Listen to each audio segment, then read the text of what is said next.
Are you a healthcare professional looking for a trusted concussion resource? Then you've come to the right place. From her New York City studios, welcome to Concussion Corner with your host, Dr. Jessica Schwartz.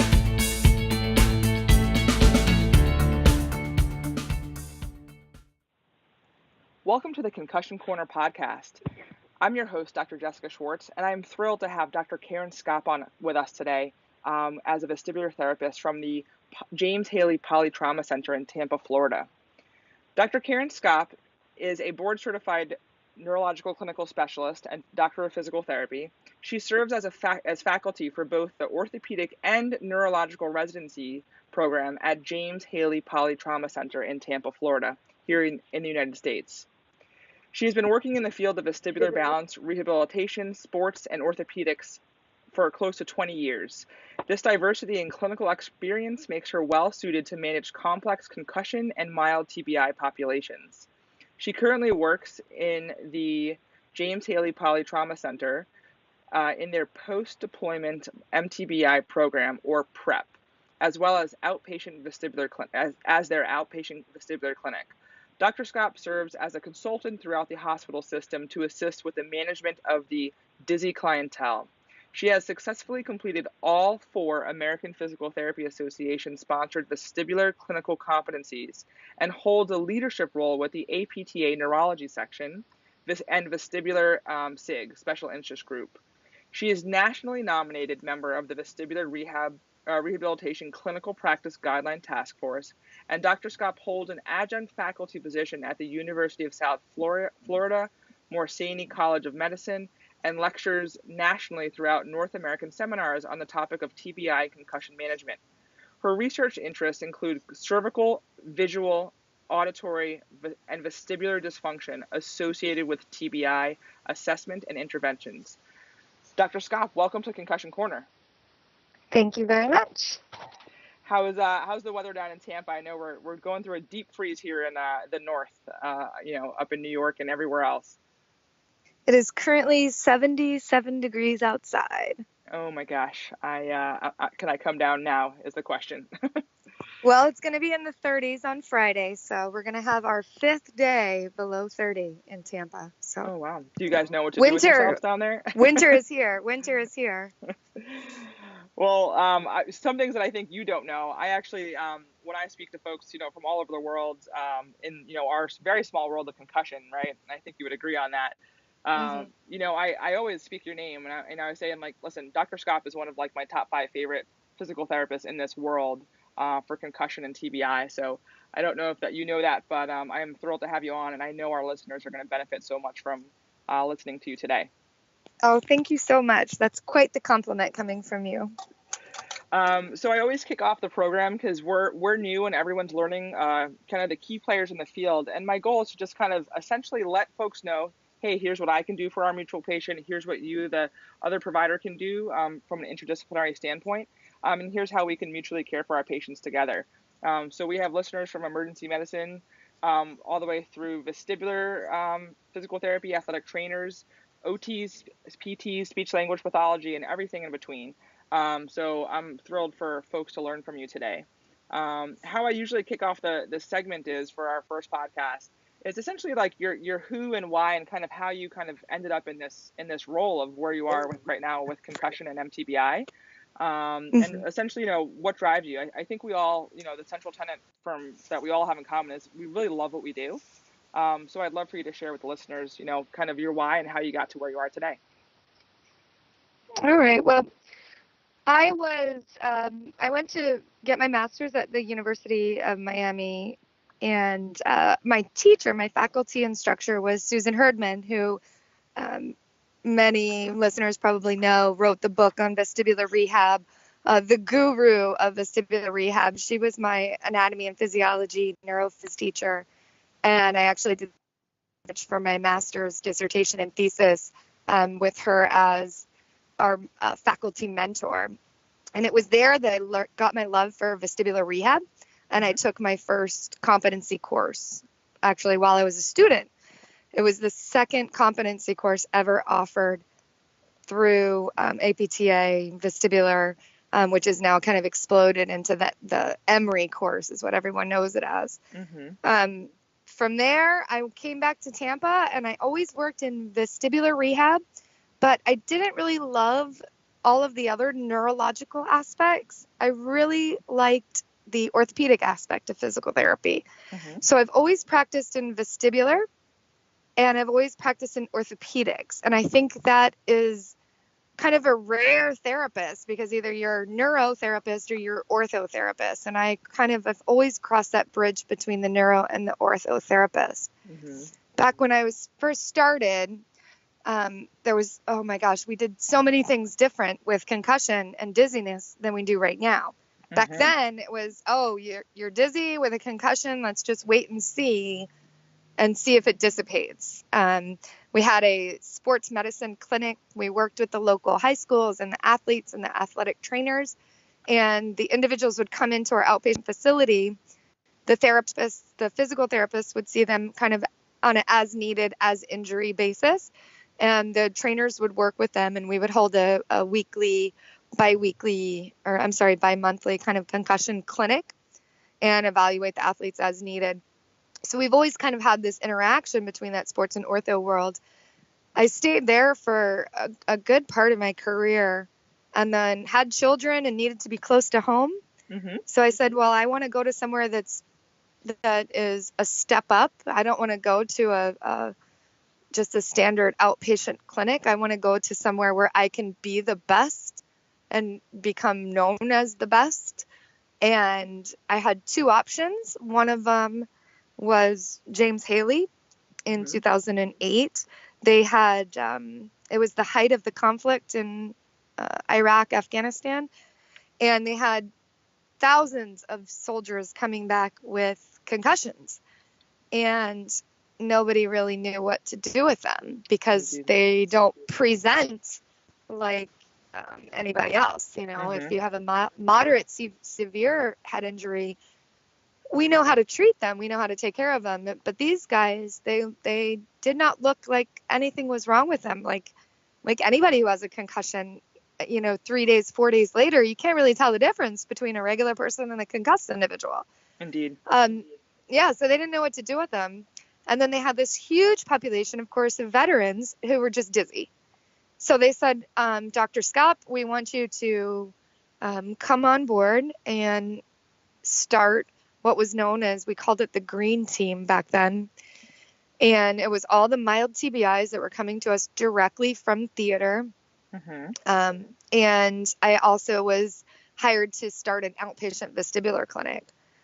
So now the program, the green team, has evolved into the first nationally accredited mild TBI concussion rehab program in the U.S. Awesome. And the outpatient vestibular clinic, I've grown it to, now I have 3 FTEs. So myself and 2 others kind of serving all of the veterans in the busiest VA in the entire country. Absolutely. And I tell everybody that, I'm like, we're so lucky to have you serving our veterans and our service members present day. And it's I don't want to say it's unfortunate, but we have to have your equivalents, and we have a few out there, but for the civilian population. But I think we can learn so much. Obviously the NCAA and DOD are doing their world's first prospective study in concussion starting in 2014. So we're coming up on our 4th year with that. But essentially, we're getting a lot of our data from folks like yourself who are literally in the trenches with our servicemen and women and our veterans, and also, from our NCAA DOD research as well. And it's a tough world because we actually have to then translate that into the civilian population, and that's not so easy sometimes as well. So none of this is cut and dry, but we're so lucky to have you really serving, and it is a service.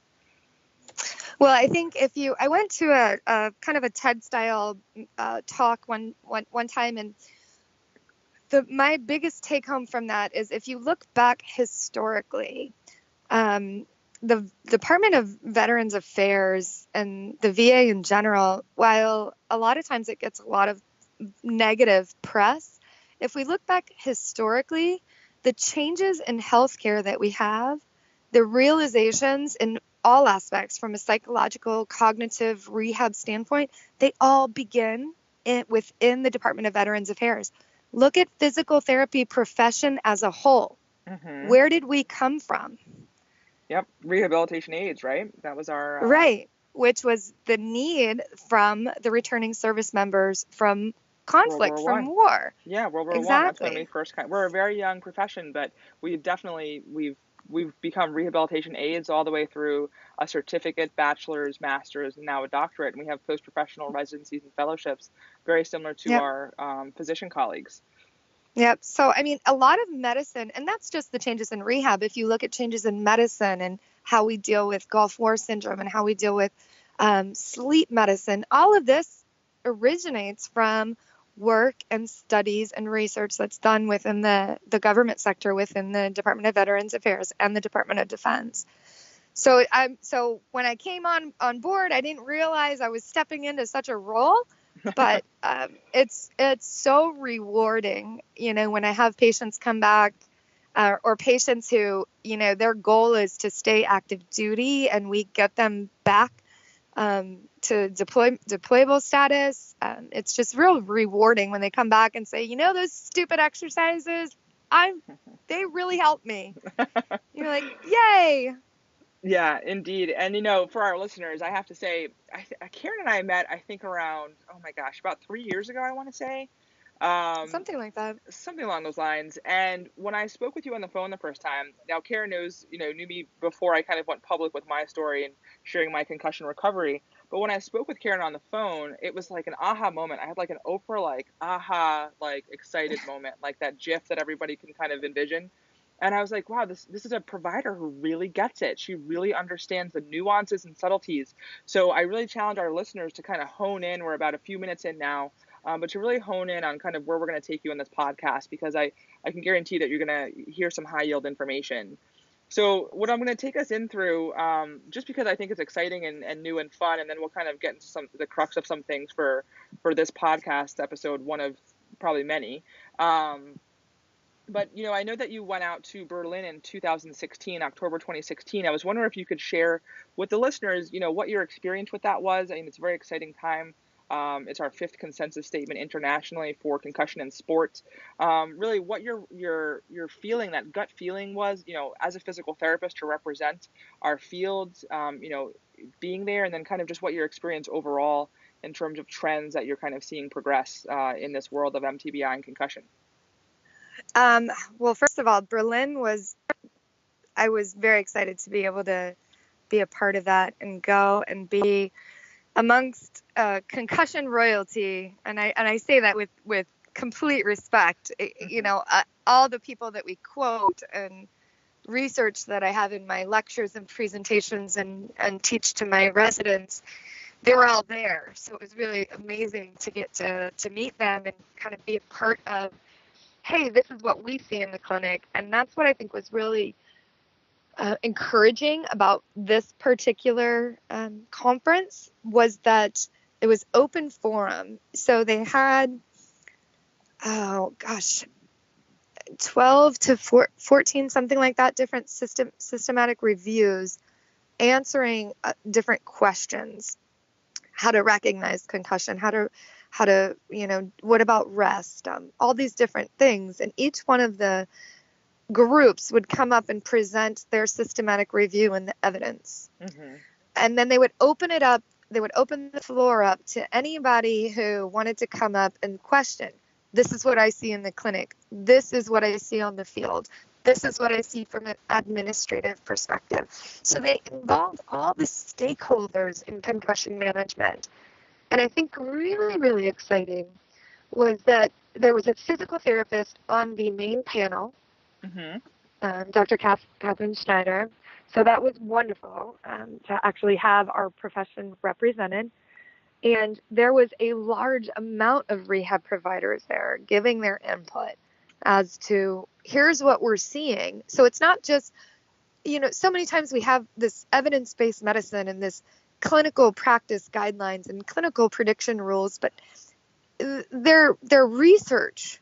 They're not clinical. Right. And I think this really is exciting and moving forward and bridging that gap between the research and clinical environment, because research is very controlled. Mm-hmm. And you know, as well as I know, and I'm sure many of the listeners know, that life is not controlled. Indeed.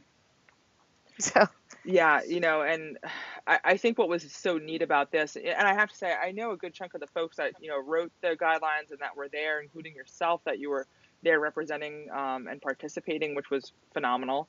But at the end of the day, it was just so nice to have an open forum that people can just kind of come up and discuss. And then two, the systematic reviews that came out of that, where I think we all benefited. And I know for a fact that this was the most involved consensus statement that we've had. And I know that folks that wrote that document looked very haggard, and I hope people had very long vacations after that, because just like yourself, we kind of all do this out of the love of the injury and for helping others that are lost in the healthcare system. So again, that was great that you could represent.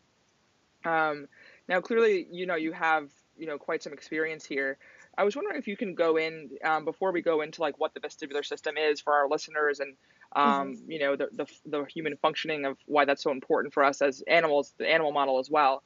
But I was wondering if you could discuss some common misses that you're actually seeing in the healthcare system.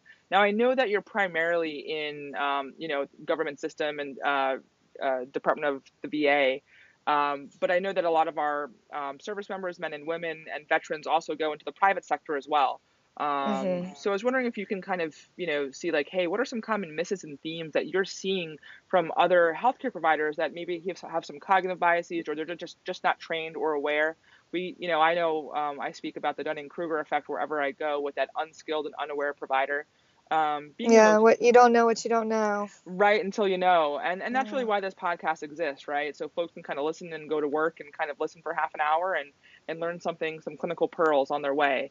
So I was wondering if you can give some clinical pearls of kind of what these unskilled and unaware providers are kind of offering to our patients until they kind of, find you and get help.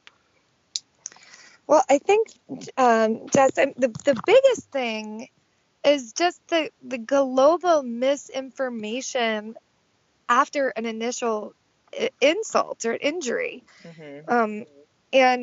And that really sets up the patient, the client, the athlete, the service member for success or failure. Whatever that initial healthcare provider tells them, they're going to grip onto. So if they say, well, these cognitive deficits, these memory deficits that you're having 4 days after the concussion, these headaches that you're having, you're going to be dealing with them forever. If that's the first message that the individual gets, then that's what they're going to kind of believe and build into. And then every provider thereafter has to either concur or prove to the client that, no, you can get better from this. This is not your life forever. And I think that's really the big thing, is just this general sense of misinformation at that first initial contact. It goes back to, if you think about,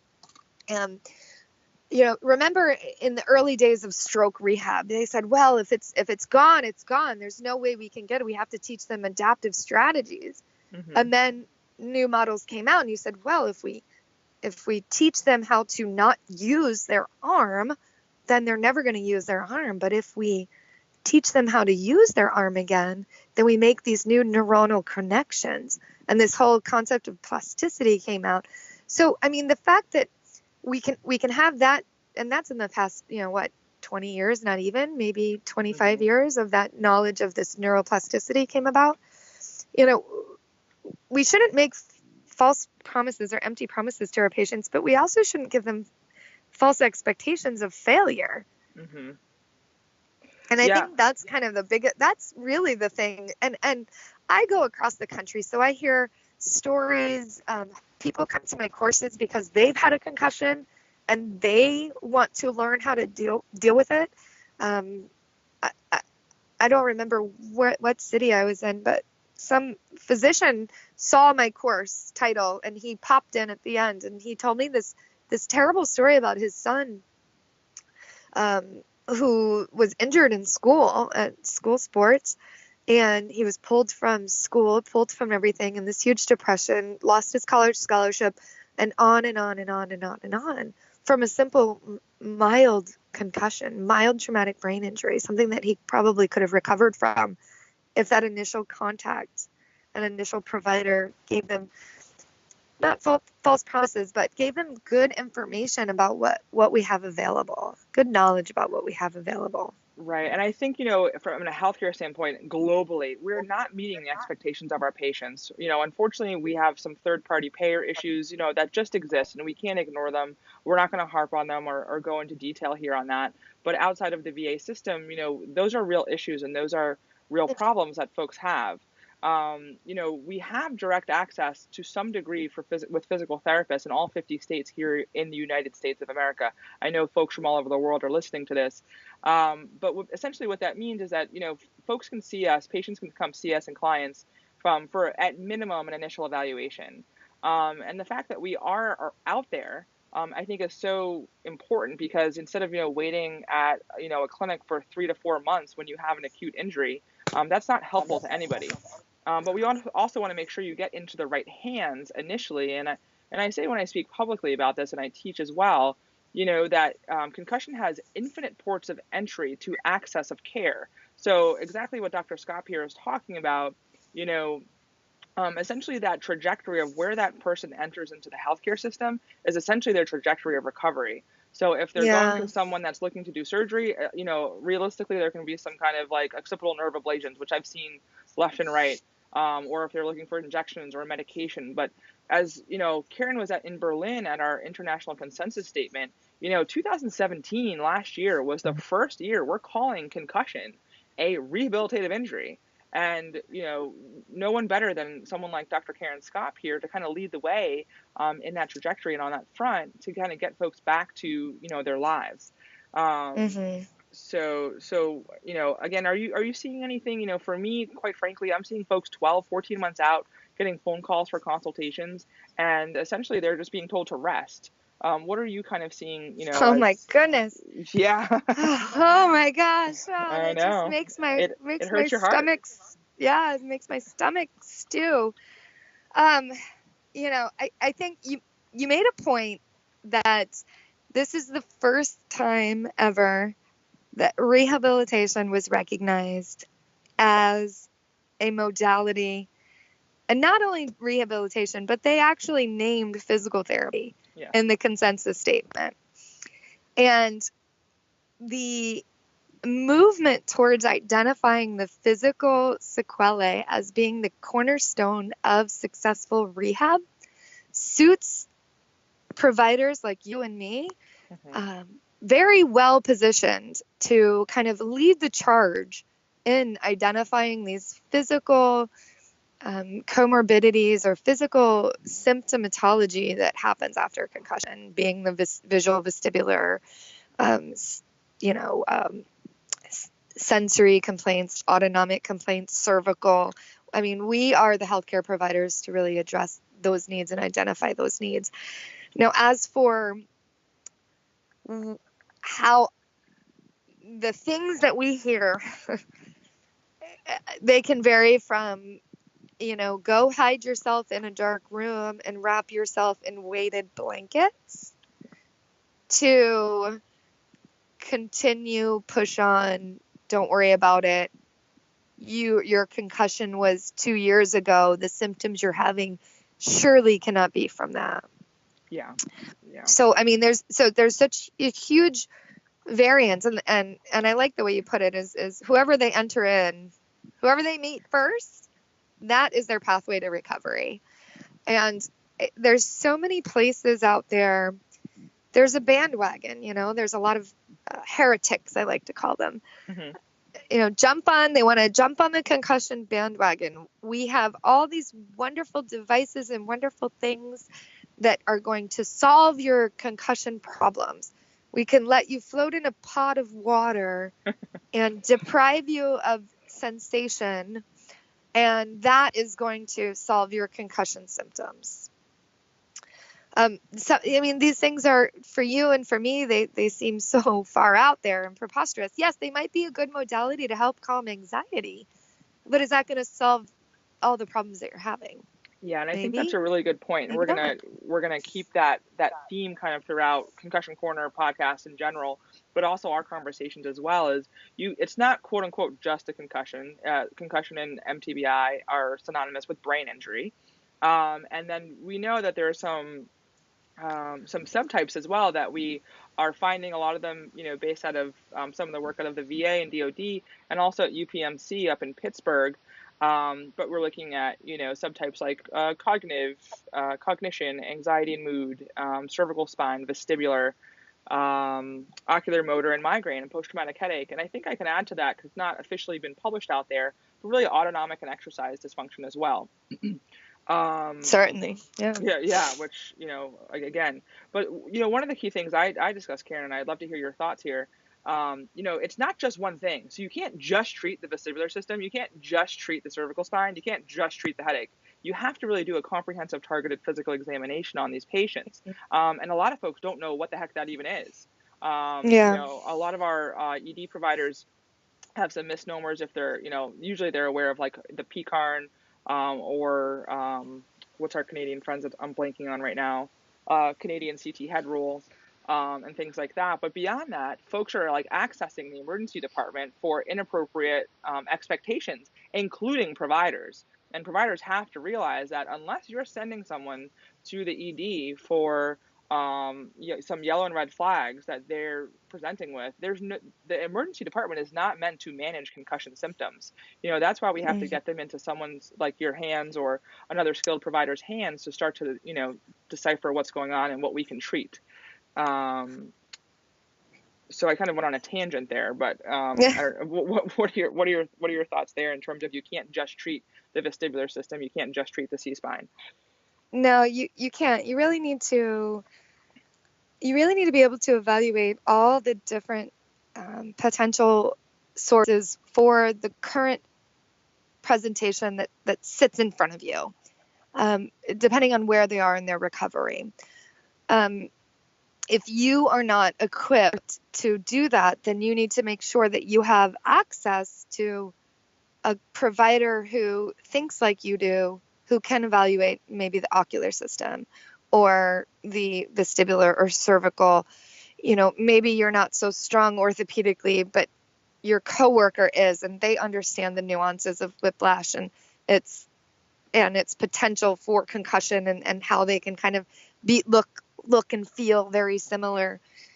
So I think being able to recognize is the first thing. You need to be able to, if you're going to be managing a concussed individual or a person with a mild traumatic brain injury, you need to be able to at least screen for all of the clinical trajectories that you mentioned, and have if not you, a group of interdisciplinary, multidisciplinary professionals around you that you can refer to. And to deal with, because you mentioned insurance, and I don't have to deal with insurance, which is, I'm very blessed to not have to deal with insurance being for the government, but I recognize that many people do. And I think if you're able to identify what is really driving their symptoms, and that's where the Pittsburgh clinical trajectory pathway thought process, as well as Ellis out of University of Buffalo, they have clinical trajectories as well. If you're able to kind of process what is driving my patient's current symptomatology and kind of prioritize it, then you can limit your visits, because some people may only have 6 visits for the year, for, covered for rehab. And your goal, my goal that I recommend and teach is try to identify what is driving their current symptoms, address that first, make a quick change so that, number one, your patient now trusts you.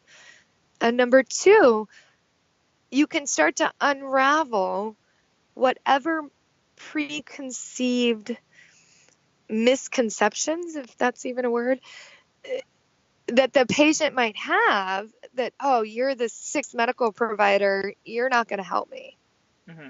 If you're able to address their current complaints and do something about it right then and there, or at least make a plan, now you've got the buy-in from the patient. And once you have that trust developed, then the patient is going to feel more comfortable, get better faster, and start to unravel their symptoms. Indeed. And I just want to, just chime in on that last thought that you had there. We want, as clinical providers, from physician to physical therapist, even athletic trainers, and everyone in between, OT, speech, etc., neuropsych as well. We need to be able to screen for all trajectories. And I want to make sure our listeners really hear this crystal clear. You have to be able to screen the entire patient that's in front of you. Pre-morbidly, you have to understand what their biopsychosocial status is. Do they have any yellow or red comorbidities, ADHD, learning disabilities, any mood disorders, anxiety, etc. And that doesn't mean that we're not practicing in our scope of practice. So we really have to make sure that we are screening the entire patient. And then when we're picking up on those yellow and red flags, we're referring to appropriate providers. And we have to make sure that we're not getting lost in I call it a degree bias. I don't know if I invented this. I could have, I may have not. But I call it degree bias because not all physical therapists, not all physicians, not all neuropsychologists, not all even athletic trainers and OTs and speech language pathologists are trained to work with concussion. So it really is a post-professional learning trajectory for the provider, an exposure component as well, and really just a crazy dumb passion to just envelop yourself into this world. I mean, do you agree on that, or what are your thoughts? No, I totally agree, and I think it's not any different than any other patient assessment that you have in front of you, whether whatever healthcare provider you are. You're screening essentially when you're speaking to your patient, when you're meeting your patient for the first time, you're screening them for a lot of other things. Even if we seem to do it kind of automatically, it becomes rote. But physicians, when I go over to the medical school and we teach them how to be physicians, mm-hmm. they go through their review of systems.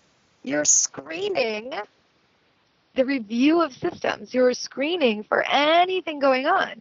So if there's something that you see that's blaring for integumentary, you're not just going to ignore it. You're going to send them to dermatology. Mm-hmm. And it's the same concept here. Is you're screening for all of the different things that might happen after a concussion, whether it be direct or indirect effects, and then you're either making a treatment plan if you're comfortable and confident in your abilities, or you're referring them out to somebody who can manage the patient. Indeed. And I think that's so well said.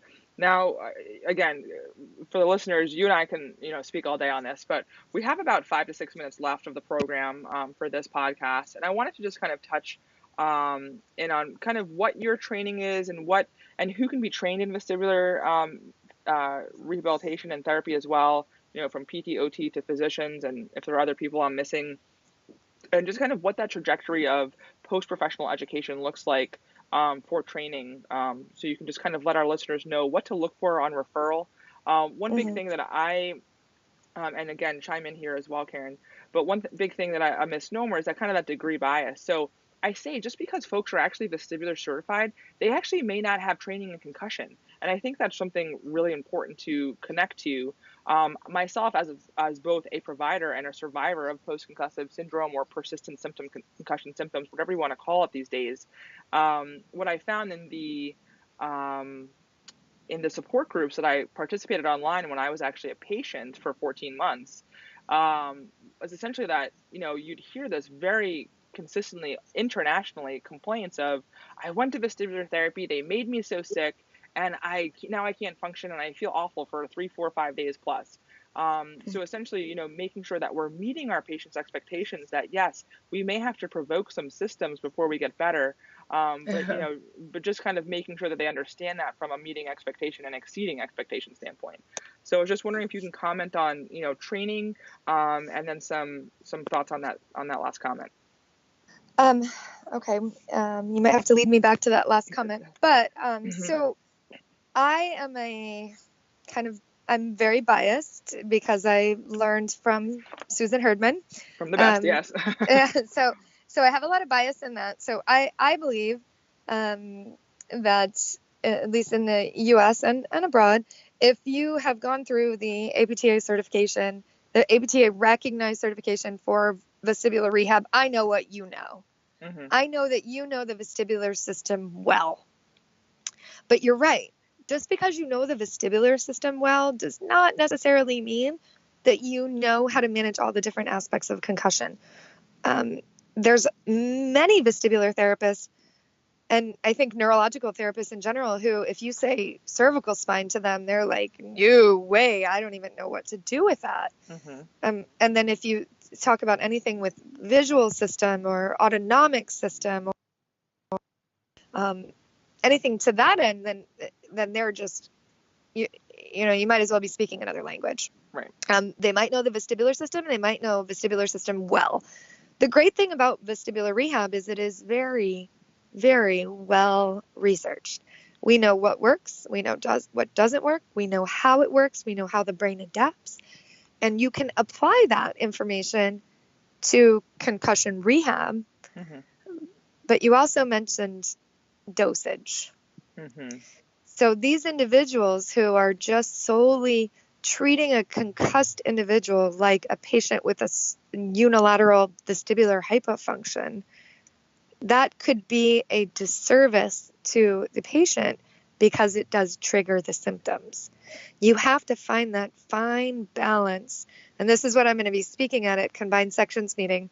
You have to find that balance between, I have to provoke your symptoms to make change. For motor learning to occur, we have to provoke the symptoms.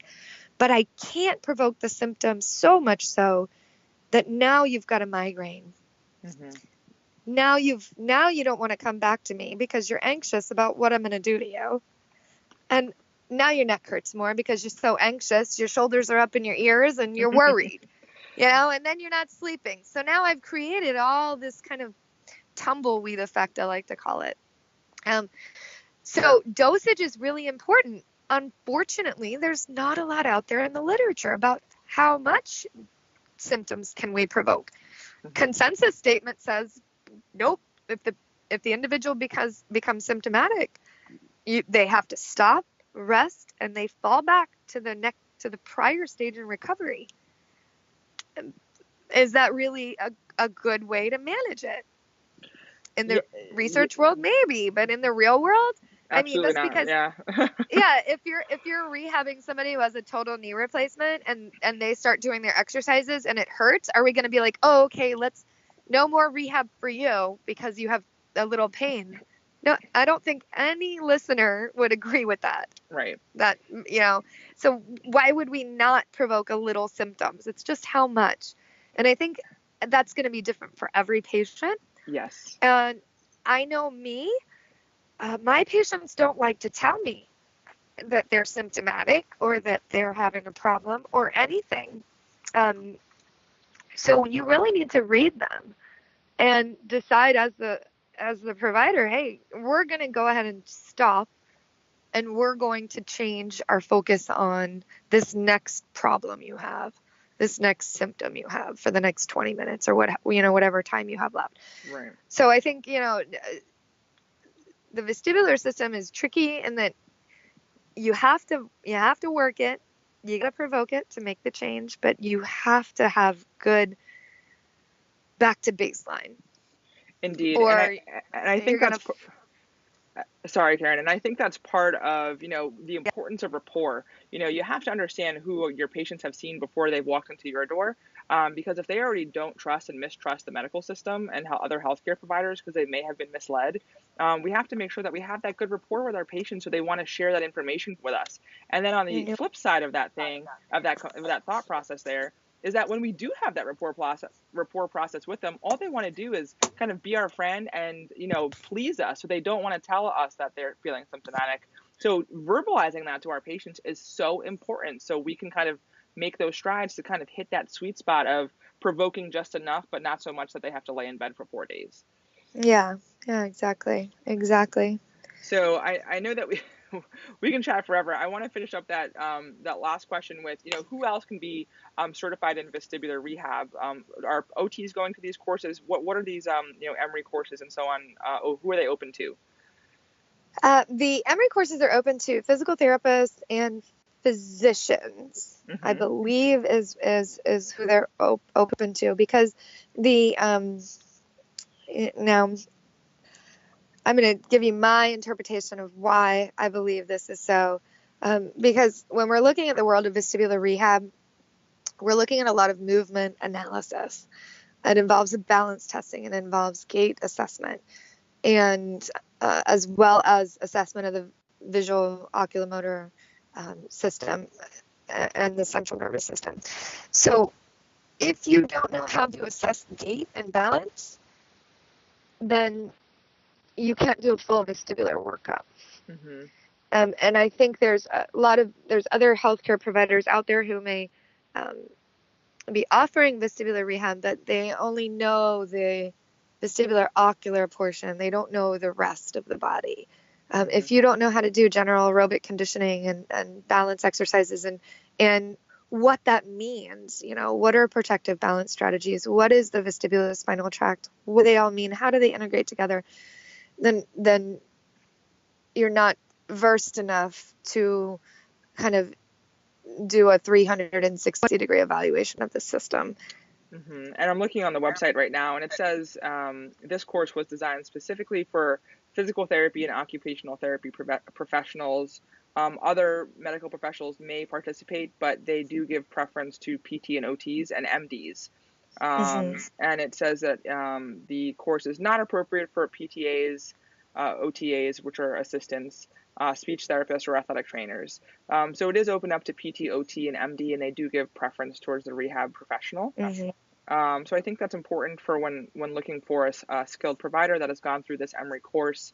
Now, and it's also, they also have a provider list online that you can kind of search and see who's done the course and who's kind of registered online. Also, the Vestibular Special Interest Group has a listserv of vestibular providers. But as you mentioned, you want to make sure that the vestibular provider that you've chosen to refer your patient to, or if you are a patient listening, you need to make sure that that provider is also comfortable in the management of concussions. Yes, and I say that because this podcast is geared towards healthcare providers. And, these patients are coming into you brain injured. So they're having, cognitive and behavioral slowing as well. So we really have to go that extra mile. I sincerely have no tolerance for folks that say, I don't have time for this, because then you shouldn't be treating these patients. So it's one of the things where I just draw the fine line. Folks are already seeing 5 and 10 providers on average the ones that have gone through a mismanagement, initial stage until they find their right provider to care for them for this trajectory of the rehabilitation and injury. So really make sure to just do your due diligence as a provider. Just make the phone call. Make sure these providers are on your same wavelength of A, education, and B, outcomes. If somebody is so hooked up and lined up with litigation that they have such a bias towards these patients that they're not really, doing their due diligence on their end. So just make sure you align yourself with your beliefs with other providers.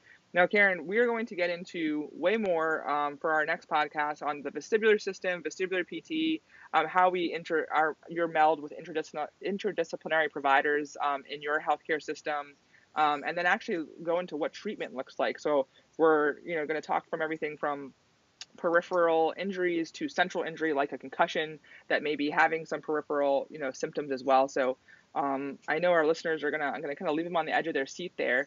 But what I like to do is, we'll provide some notes in the show notes for our listeners. I do encourage Foam Ed, which is that free open access medical education. And, we'll provide all those links to neuropt.org and some other things where Karen teaches as well with Health Click. Karen, what's the best way for folks to reach out to you? Is Twitter the best way? You just let them know and we'll put that all in there for them. Yeah, Twitter is a good way to reach out. Very quick and easy.